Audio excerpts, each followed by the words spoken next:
이 작은 피가 있잖아요. 한국 음식이에요. 비엔나 커피라는 메뉴가 없어요. 오스트리아는 모든 패키지 여행에서 그렇게 나오는데 틀립니다. 안녕하세요. 오스트리아에서 온 KD입니다. 전 한국에 온 지 10년 됐고 방송인으로 활동하고 있습니다. 저는 보통 오스트리아에서 왔다고 하면 사람들이 호주라고 하는데 여러분 오스트리아에 캥거루가 없는 거 아시죠? 되게 먼 나라라서 사람들이 좀 헷갈리고 잘못 알고 있는 것들도 좀 있는데 오늘 한번 같이 좀 알아볼까요? 고고! 자, 첫 번째, 비엔나에서 비엔나 소시지를 먹는다. 여러분, 한국에서 파는 이 작은 비엔나 소시지가 있잖아요. 한국 음식이에요.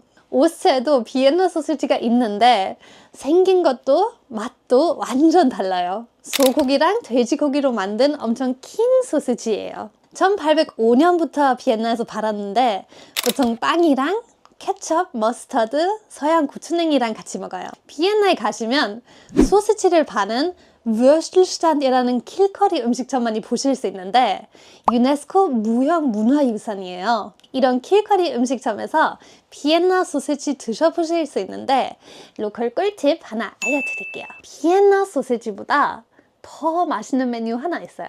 Käsekreiner 핫도그라는 오스트리아 치즈 소시지 핫도그인데 진짜 대박 맛있어요. 기회 되시면 꼭 한번 드셔보세요. 알프스는 스위스에 있다. 뭐 이게 맞는 말이죠.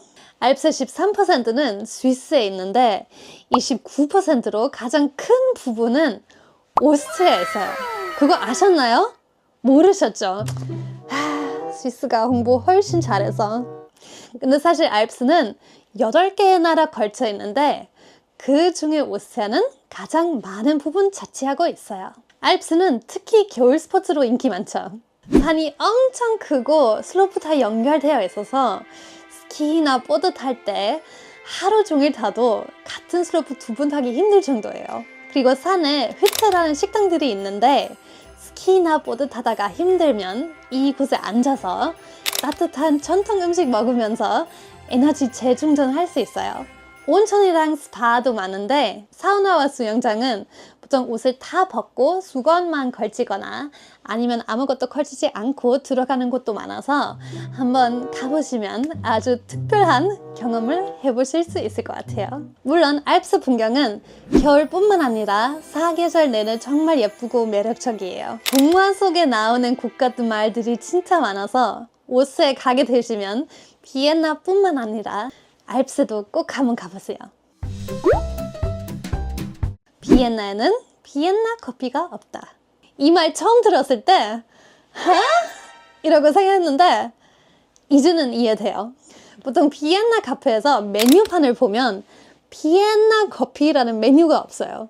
왜냐하면 비엔나 커피는 비빔밥 같은 메뉴 이름이 아니라 한식 같은 카테고리 이름이에요. 그래서 여기 속하는 메뉴들이 되게 많아요. 예를 들면 아인슈페너 들어보셨죠? 아인슈페너는 비엔나 커피의 다양한 종류들 중에 하나예요.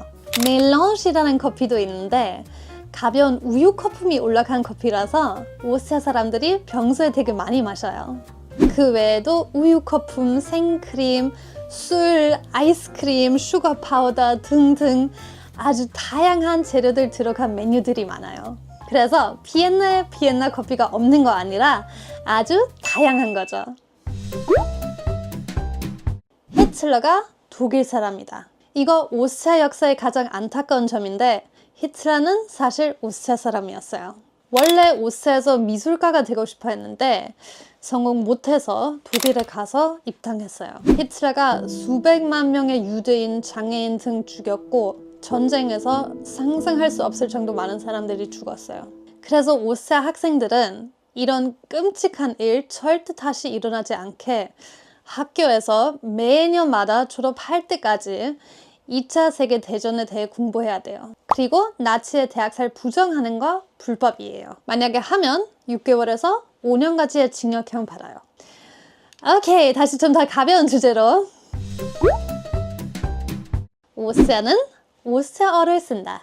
땡! 오스트리아어 따로 없고 오스트리아는 독일어서요. 독일어는 사실 EU에서 모국어로 가장 많이 쓰이는 언어래요. 오스트리아, 독일, 리echtenstein 그리고 스위스 인구의 60% 이상이랑 이탈리아 북쪽에 사는 사람들이 다 독일어 써요. 그 외에는 벨기에와 룩셈부르크에서도 공용어 중 하나예요. 생각보다 독일어 쓰는 나라들이 많죠. 그럼 오스트리아에서 쓰는 독일어랑 독일에서 쓰는 독일어가 똑같나요? 네, 거의 똑같아요. 미국식 영어랑 영국식 영어 정도의 차이예요. 우리 한번 같이 비교해 볼 수 있게 친구들한테 녹음 부탁했는데 이거 오스트리아식 발음이고 Deutsch ist eine schwere Sprache. 이거는 독일식 발음이에요. Deutsch ist eine schwere Sprache. 거의 비슷하죠. 물론 오스트리아와 독일에 다양한 사투리도 있는데 한국처럼 지역에 따라 달라요. 한번 같이 들어볼까요? Deutsch ist eine schwere Sprache. 여러분 느낌 어때요? 저는 아예 못해요. 비엔나는 음악의 도시다. 이거는 역시 맞는 말이에요. 16세기 때부터 비엔나가 유럽의 음악 중심지로 인정받았어요. 그래서 모차르트, 슈베르트, 하이든 등 유명한 오스트리아 음악가들이 진짜 많아요. 근데 사람들이 잘 모르는 게 있어요. 합스부르크 때 오스트리아 헝가리가 러시아 이후로 유럽에서 가장 큰 제국이었으니까 음악뿐만 아니라 뭐 철학, 문학, 미술, 심리학, 과학 등 다양한 분야에서 아주 중요한 역할을 했어요. 그래서 여러분 아시는 그때 살았던 인물들 중에 아마 생각보다 오스트리아 사람들이 많을 거예요. 예를 들면 정신분석학을 개발한 심리학자 시그문드 프로이드, 언어 철학과 논리학에서 혁신적인 영향을 미친 철학자 루드비그 위트겐슈타인, 키스라는 그림을 그린 미술가 구스타프 클림트, 양자역학에서 여러 가지 근본적인 결과를 개발해서 노벨상을 받은 물리학자 에르윈 슈르딩어, 여자로서 처음으로 노벨 병화상을 수상한 베아타 폰 수트너, 다 오스트리아 사람이에요. 완전 다른 분야이지만 지금도 좀 의외인 사람 있는데 혹시 아놀드 슈와츠네거 아시나요? 지금 미국에 살고 있지만 그분도 오스트리아 사람이에요. 오스트리아는 동유럽이다.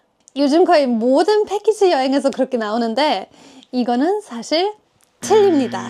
오스트리아는 중앙유럽에 위치하고 있고 서유럽에 속해요. 동유럽은 정치적으로 봤을 때 옛날 소련 국가들 말하는 거예요. 역사적인, 지리적인, 문화적인 정의도 있는데 어떤 면으로 보든 오스트리아는 동유럽 아니에요.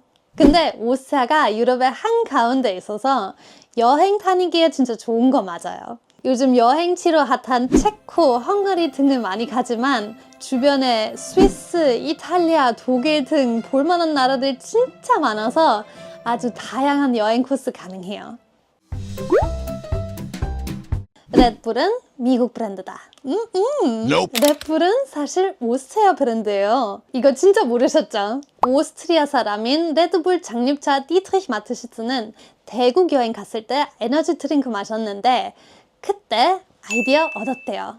그래서 1987년에 레드불 오스트리아에서 처음 팔기 시작했고 이제는 레드불이 오스트리아의 가장 유명한 브랜드들 중에 하나예요. 축구 좋아하시는 분들은 혹시 레드불 잘츠부르크라는 팀 아시나요? 한국에 삼성, 현대, SK랑 관련된 뭐 스포츠팀이나 건물들 많은 것처럼 오스트리아는 레드불이랑 관련된 것들 진짜 많이 볼 수 있거든요. 또 유명한 오스트리아 브랜드 중에 하나는 스와로스키예요. 주얼리 만드는 회사인데 특히 예쁜 크리스탈로 유명해요. 오스트리아 여행 가시면 이거 엄마나 여자친구, 와이프한테 줄 기념품으로도 추천할 수 있어요.